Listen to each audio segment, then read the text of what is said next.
नमस्कार किसान भाइयों, स्वागत है आपका आपके अपने सबसे भरोसेमंद चैनल टेक्निकल एग्रीकल्चर में। किसान भाइयों, आज का यह वीडियो आपके खेती के जीवन का सबसे महत्वपूर्ण वीडियो साबित होने वाला है। आज हम एक ऐसे विषय पर बात करेंगे जिसने देश के लाखों किसानों की रातों की नींद हराम कर रखी है। हम जब भी खेत में जाते हैं तो अपनी फसल को हरे भरे रूप में देखना चाहते हैं, लेकिन क्या होता है जब अचानक आपकी फसल की पत्तियां मुड़ने लगती हैं? क्या होता है जब पौधा बढ़ना बंद कर देता है और फल टेढ़े मेढ़े होने लगते हैं? हम बाजार भागते हैं, हजारों रुपए की दवाइयां लाते हैं, दुकानदार के कहने पर स्प्रे करते हैं, लेकिन नतीजा क्या मिलता है? शून्य। आखिर ऐसा क्यों होता है? क्यों महंगी से महंगी दवाइयां फेल हो रही हैं? क्या दवाइयां खराब हैं या हमारी पहचान गलत है? आज के इस विशेष एपिसोड में हम खेती के सबसे छोटे लेकिन सबसे विनाशकारी दुश्मन की पूरी जन्म कुंडली खोलेंगे। इसका नाम है माइट, जिसे हम साधारण भाषा में मकड़ी, लाल मकड़ी, पीली मकड़ी या फिर कुछ इलाकों में चुरड़ा मुरड़ा भी कहते हैं। आपके इलाके में क्या बोलते हैं कमेंट करो। अगले कुछ मिनट में हम इस दुश्मन के हर एक राज से पर्दा उठाएंगे। हम जानेंगे कि यह खेत में कहां से आती है, यह कैसे अपनी जनसंख्या को बम की तरह बढ़ाती है और वो कौन से वैज्ञानिक तरीके हैं जिनसे इसे जड़ से खत्म किया जा सकता है। अगर आप मिर्च, टमाटर, बैंगन, भिंडी, पपीता या गुलाब की खेती करते हैं तो आज का यह वीडियो आपके लिए किसी वरदान से कम नहीं होगा। तो चलिए शुरू करते हैं इस ज्ञान के महासागर को और जानते हैं माइट का पूरा सच। सबसे पहले हमें अपने दुश्मन को पहचानना होगा। अक्सर किसान भाई एक बहुत बड़ी गलती करते हैं। वे माइट को भी एक साधारण कीड़ा समझ लेते हैं, लेकिन विज्ञान कहता है कि माइट कोई कीड़ा नहीं है। यह बात आपको अजीब लग सकती है, लेकिन यह सच है। कुदरत ने कीड़ों को 6 पैर दिए हैं, जैसे इल्ली, मच्छर या माहू, लेकिन माइट के 8 पैर होते हैं। यह कीड़ों के परिवार से नहीं बल्कि बिच्छू और मकड़ी के परिवार से आती है। अब आप सोचेंगे कि इससे हमें क्या फर्क पड़ता है? किसान भाइयों, फर्क पड़ता है, बहुत बड़ा फर्क पड़ता है। जब हम खेत में इमिडाक्लोप्रिड या थायोमेथॉक्सम जैसी दवाइयां डालते हैं तो वे कीड़ों के नर्वस सिस्टम पर काम करती हैं, लेकिन माइट का शरीर अलग बनावट का होता है। उन पर इन दवाइयों का असर नहीं होता, बल्कि कई बार तो यह देखा गया है कि गलत दवा छिड़कने से माइट मरती नहीं, बल्कि उसे गुस्सा आ जाता है और वो अपनी अंडे देने की क्षमता को बढ़ा देती है। इसे हम रिसर्जेंस कहते हैं। इसीलिए माइट को मारने के लिए हमें एक्रिसाइड यानी मकड़ी नाशक दवाओं की जरूरत होती है। अब जरा सोचिए, यह इतनी खतरनाक क्यों है? इसका जवाब इसके जीवन चक्र में छिपा है। माइट को गर्मी और सूखा मौसम बहुत पसंद है। जब तापमान 30 डिग्री से ऊपर जाता है तो यह जीव पागलपन की हद तक सक्रिय हो जाता है। एक सामान्य इल्ली को अंडा से तितली बनने में 25 से 30 दिन लगते हैं, लेकिन माइट अपना पूरा जीवन चक्र मात्र 3 से 5 दिनों में पूरा कर लेती है। जी हां, आपने सही सुना, सिर्फ 5 दिन। आज जो अंडा है वो 5 दिन बाद वयस्क बनकर खुद अंडे दे रहा होगा। एक मादा माइट अपने छोटे से जीवन में 100 से लेकर 150 अंडे देती है। अब आप गणित लगाइए। अगर आपके खेत में आज केवल 10 मकड़ियां हैं और आपने उन पर ध्यान नहीं दिया तो अगले 10 दिनों में उनकी संख्या लाखों में पहुंच जाएगी। यह किसी परमाणु विस्फोट से कम नहीं है। इनके हमले के तरीके को समझना भी बहुत जरूरी है। माइट के मुंह में सुई जैसे नुकीले डंक होते हैं। यह पत्ती की निचली सतह पर बैठती है और वहां से पत्ती की कोशिकाओं को खुरच खुरच कर उसका रस पी जाती है। जैसे ही यह रस पीती है, पत्ती में मौजूद क्लोरोफिल यानी वो हरा पदार्थ जो भोजन बनाता है, वो खत्म होने लगता है। अब हम बात करते हैं पहचान की। खेत में खड़े होकर आप कैसे तय करेंगे कि आपकी फसल में माइट है या थ्रिप्स? क्योंकि दोनों के लक्षण काफी मिलते जुलते हैं। यहां मैं आपको एक बहुत ही पुराना और सटीक फार्मूला बताता हूं। इसे हम थंब रूल कहते हैं। अपनी फसल के पास जाइए और मुड़ी हुई पत्तियों को गौर से देखिए। अगर पत्तियां ऊपर की तरफ मुड़ रही हैं, जैसे आसमान की तरफ कटोरा बना हो, तो समझ लीजिए यह थ्रिप्स का हमला है। लेकिन अगर पत्तियां नीचे की तरफ मुड़ रही हैं, जैसे उल्टी नाव हो, तो यह 90% माइट यानी मकड़ी का हमला है। इसे डाउनवर्ड कर्लिंग कहते हैं। इसके अलावा पत्तियों का रंग भी बहुत कुछ बोलता है। अगर माइट का हमला ज्यादा है तो पत्तियां पीली नहीं पड़ेगी, बल्कि उनका रंग तांबे जैसा या ईंट जैसा लाल हो जाएगा, जिसे अंग्रेजी में ब्रॉन्जिंग कहते हैं। अगर आप ध्यान से देखेंगे तो आपको पत्तों पर बारीक जाले भी दिखाई दे सकते हैं। माइट इन जालों के अंदर छुपकर रहती है ताकि कोई भी दवा उस तक आसानी से न पहुंच सके। मिर्च की फसल में तो यह पत्तों को इतना कड़क बना देती है कि छूने पर पत्ता प्लास्टिक जैसा लगता है और मुट्ठी में भींचने पर पापड़ की तरह टूट जाता है। एक और घरेलू टेस्ट आप कर सकते हैं। एक सफेद कागज का टुकड़ा लें, उसे पौधे के नीचे रखें और ऊपर से पत्तों को जोर से झाड़ें। फिर उस कागज को ध्यान से देखें। अगर आपको कागज पर धूल के कण जैसे छोटे छोटे लाल या पीले बिंदु इधर उधर भागते हुए दिखाई दें, तो कंफर्म हो जाइए कि आपके खेत में रेड स्पाइडर माइट का कब्जा हो चुका है। किसान भाइयों, अब हम वीडियो के सबसे गंभीर हिस्से में प्रवेश कर रहे हैं। इसका इलाज क्या है? बाजार में सैकड़ों दवाइयां हैं, लेकिन कौन सी दवा कब डालनी है, यह जानना ही असली हुनर है। हम इलाज को 3 स्तरों में बांटेंगे। पहला स्तर है जैविक और सस्ता उपाय, दूसरा स्तर है मध्यम रासायनिक उपाय और तीसरा स्तर है ब्रह्मास्त्र, यानी वो दवाइयां जो तब काम आती हैं जब सब कुछ फेल हो जाए। शुरुआत करते हैं स्तर 1 से। अगर आप चाहते हैं कि आपके खेत में माइट आए ही नहीं या बहुत कम आए, तो आपको सल्फर का प्रयोग करना चाहिए। सल्फर, जिसे हम गंधक भी कहते हैं, यह कुदरत का दिया हुआ एक अनमोल तोहफा है।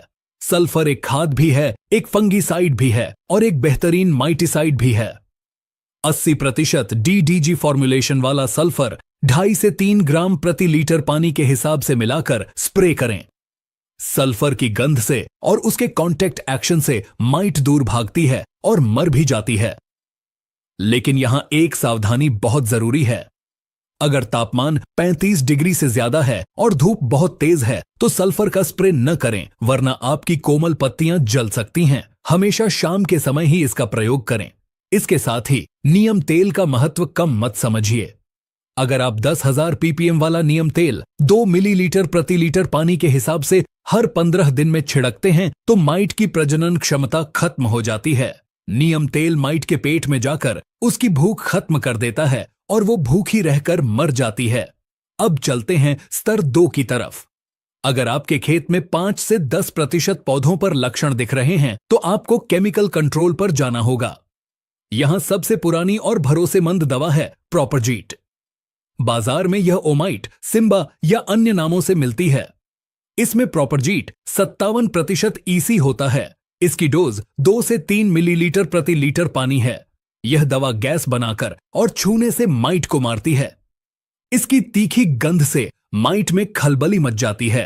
दूसरी बेहतरीन दवा है फेनाजाक्विन 10%, जिसे आप मैजिस्टर के नाम से जानते हैं। यह दवा माइट के अंडों पर भी असर करती है और वयस्कों पर भी। इसकी डोज 2 मिलीलीटर प्रति लीटर पानी है। यह एक बहुत ही अच्छा नॉकडाउन एक्शन देती है, यानी स्प्रे के कुछ ही घंटों में आपको मरी हुई मकड़ियां दिख सकती हैं। तीसरी दवा इस श्रेणी में आती है डायफेनथ्यूरॉन 50%, जिसे किसान भाई पेगासस के नाम से जानते हैं। यह दवा एक तीर से कई निशाने लगाती है। यह माइट को मारती है, एफिड को मारती है और व्हाइट फ्लाई को भी मारती है। यह दवा भाप बनकर यानी वेपर एक्शन से काम करती है, इसलिए इसे तब डालें जब थोड़ी धूप खिली हो, ताकि इसकी गैस अच्छे से बन सके और पत्ते के नीचे छुपी मकड़ी तक पहुंच सके। इसकी मात्रा 1 ग्राम प्रति लीटर पानी रखनी चाहिए। अब बात करते हैं स्तर 3 की, जिसे हम ब्रह्मास्त्र कहते हैं। कई बार ऐसा होता है कि हम ओमाइट भी डालते हैं, पेगासस भी डालते हैं, लेकिन मकड़ी नहीं मरती। पत्तियां अभी भी मुड़ी हुई हैं। इसका मतलब है कि माइट ने उन दवाओं के खिलाफ अपनी ताकत बढ़ा ली है। अब हमें ऐसी दवा चाहिए जो नए तरीके से काम करे। यहां सबसे पहला नाम आता है स्पाइरोमेसिफेन का, जिसे पूरी दुनिया ओबेरॉन के नाम से जानती है। यह दवा बायर कंपनी की एक खोज है।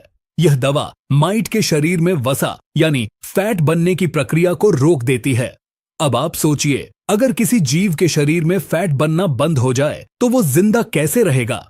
यह दवा खास तौर पर माइट के बच्चों और अंडों के लिए काल है। इसकी सबसे बड़ी खूबी यह है कि इसका असर 15 से 20 दिनों तक रहता है। इसकी मात्रा 1 मिलीलीटर से 1.25 मिलीलीटर प्रति लीटर पानी रखनी चाहिए।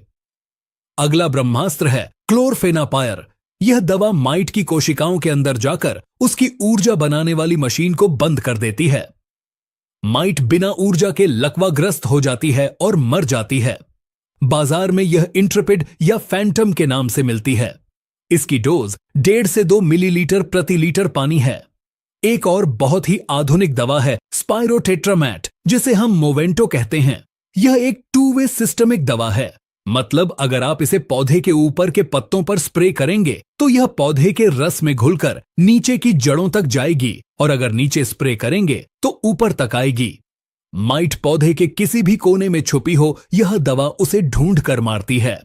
इसका इस्तेमाल तब करें जब फसल की कीमत अच्छी मिलने वाली हो, क्योंकि यह थोड़ी महंगी दवा है। लेकिन किसान भाइयों, रुकिए, सिर्फ महंगी दवा खरीद लेने से माइट नहीं मरेगी।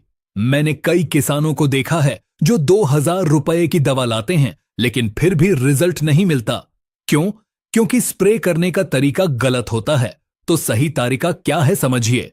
पहला, पानी की मात्रा। कंजूसी बिल्कुल न करें। 1 एकड़ में कम से कम 150 से 200 लीटर पानी का इस्तेमाल करें। पौधा दवा से नहलाना चाहिए। दूसरा, सही नोजल। हमेशा होलोकोन नोजल का प्रयोग करें, जिससे दवा की बिल्कुल बारीक धुंध बने। जितनी बारीक बूंद होगी वो हवा में तैरते हुए पत्ते के नीचे तक पहुंचेगी। तीसरा और सबसे महत्वपूर्ण, सिलिकॉन स्प्रेडर, जिसे हम चिप को कहते हैं। अच्छी क्वालिटी का सिलिकॉन चिप को दवा को पत्तियों पर फैलाता है, और सबसे बड़ी बात, यह माइट के जाले को गला देता है। जब जाला गल जाता है तभी दवा माइट के शरीर को छू पाती है। बिना सिलिकॉन के माइट को मारना लगभग नामुमकिन है। इसके अलावा एक विशेष सलाह, कभी भी एक ही दवा को बार बार लगातार स्प्रे न करें। अगर आपने पहली बार ओबेरॉन डाला है तो अगली बार प्रोपरजीट डालें और तीसरी बार फेनाजाक्विन डालें। दवाओं को बदल बदल कर डालने से माइट को संभलने का मौका नहीं मिलता और वो रेजिस्टेंस पावर नहीं बना पाती। वीडियो के अंत में मैं आपको एक देसी फार्मूला भी बताना चाहता हूं जो आप घर पर बना सकते हैं। अगर आप ऑर्गेनिक खेती करते हैं तो आप दशपर्णी अर्क का उपयोग करें। 10 प्रकार के कड़वे पत्तों को सड़ाकर बनाया गया यह अर्क इतना कड़वा होता है कि कोई भी माइट या रस चूसने वाला कीड़ा पौधे के पास भटकना भी पसंद नहीं करता। तो किसान भाइयों, यह थी माइट की पूरी दास्तान। यह एक छोटा सा जीव है, लेकिन अगर इसे नजरअंदाज किया जाए तो यह राजा को भी रंक बना सकता है। हमें उम्मीद है कि इस वीडियो में दी गई गहरी और वैज्ञानिक जानकारी से आपको अपनी खेती में बहुत मदद मिलेगी। याद रखिए, सही समय पर सही पहचान और सही दवा ही सफलता की कुंजी है। इस प्रकार की जानकारी हम फेसबुक पेज और इंस्टाग्राम पर भी डालते हैं, तो वहां पर भी हमें फॉलो कर लीजिए, लिंक नीचे है। अगर आपके मन में अभी भी कोई सवाल है या आप चाहते हैं कि हम किसी और बीमारी पर इतनी ही विस्तृत वीडियो बनाएं, तो कमेंट बॉक्स में जरूर लिखें। हम आपके हर कमेंट को पढ़ते हैं। इस वीडियो को अपने साथी किसान भाइयों के व्हाट्सएप ग्रुप में जरूर शेयर करें, क्योंकि ज्ञान बांटने से ही बढ़ता है। चैनल को सब्सक्राइब करना न भूलें। मिलते हैं बहुत जल्द एक और बेहतरीन जानकारी के साथ। तब तक के लिए अपने खेतों का ख्याल रखें, स्वस्थ रहें, मस्त रहें। जय जवान, जय किसान।